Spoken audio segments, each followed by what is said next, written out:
யாராவது ஒருத்தர் போய் சனாதனம் வந்து டெங்கு மலேரியா கொசு அட டிஎம்கே டெங்கு மலேரியா கொசு போட்டால் டிஎம்கே தான் வருது. பட் நீங்கள் டெங்கு மலேரியா கொசு வந்து சனாதனத்துன்னு சொல்கிறீங்க.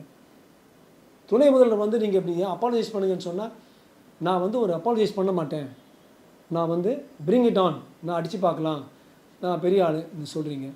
அண்ணானப்பட்ட ஈவேரா பெரியாரே ஒரு வாட்டி கும்பகோணத்தை வந்து இஸ்லாமியர்களை எதிர்த்து நீங்கள் ஏன் அல்லாவை நம்புறீங்கன்னு சொல்லும்பொழுது பெரிய கலாட்டாயிடுச்சு. அத்தனையும் விட்டுட்டு எல்லாம் பெட்டி படிக்கலாம் பேக் பண்ணிட்டு அங்கேருந்து கிளம்பிட்டார். அதுக்கப்புறம் அவர் கடைசி நாள் வரைக்கும் ஒரு முறை கூட இஸ்லாமியர்களை எதிர்த்து அவர் பேசவே இல்லை. இந்துஸ்கள் இது வரைக்கும் படுத்து தூங்கிட்டு இருந்தாங்க. ஏண்டா எங்களை பற்றி இப்படி பேசுறீங்கன்னு கேட்குறதுக்கு குரல் இல்லை. இப்போ எந்த போல பல குரல்கள் வெளியே வருது.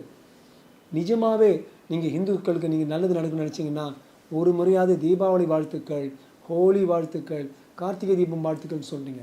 நீங்கள் தொப்பியை போட்டுக்கிட்டு நீங்கள் வந்து எங்களுடைய இஸ்லாமிய நான் குரான் ஃபுல்லாக படித்தவன்.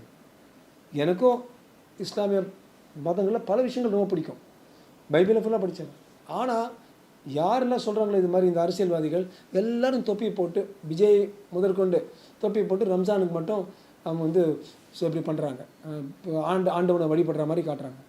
நான் என்ன சொல்கிறேன், அந்த ஈவேரா சிலைகளை கொண்டு வந்துட்டு இந்த மஸ்ஜித் முன்னால் இந்த சர்ச்சு முன்னால் அவங்க நிஜமாகவே if they want to be secular, நீங்கள் நான் என்ன சொல்கிறேன், don't put in front of a temple. Put temple முன்னாலேயும் வைங்க, மஸ்ஜித் முன்னாலேயும் வைங்க, சர்ச்சு முன்னாலேயும் வைங்க, எல்லோரும் முன்னாலும். அவர் என்ன சொல்கிறாரு, கடவுளை நம்புவான் காட்டு மிராண்டி பண்ணி பாருங்கள்.